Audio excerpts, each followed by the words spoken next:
When you, Mary Perry Stone, are a young, unemployed artist living in New York City during the Great Depression, you'll join the Artists Union, created in 1934 for both unemployed and employed artists. Active in the union, busy with sit-ins, meetings, demonstrations, and marches, you'll join with hundreds of other artists like Eugenia Gershoy and David Smith. It'll be the artists' compassion for their fellow artists and their awareness of the horrible conditions of poverty and suffering all around that Philip Evergood will recall.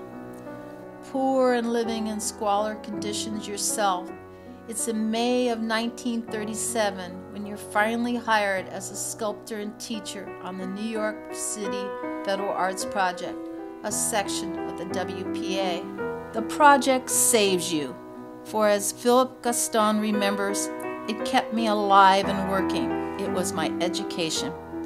You will recall Anton Refugier and his rent parties, and Ben Shahn and his camera, and sculpting in stone and clay. You'll remember the children you taught and the debutantes volunteering, and Harlem and Gwendolyn Brooks. You have the highest praise for all your supervisors, some of them artists themselves. You know artists working in all kinds of mediums, all kinds of styles, creating works for schools, hospitals, libraries.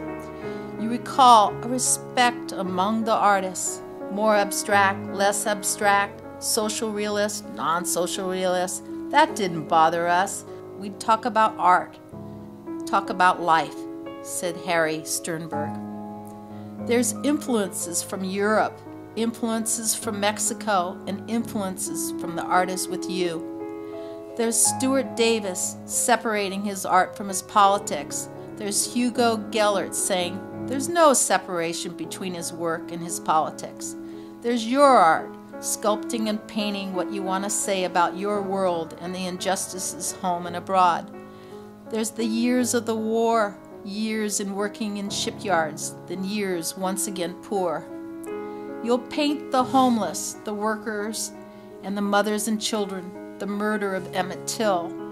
You'll paint children playing and your visions of hell and war.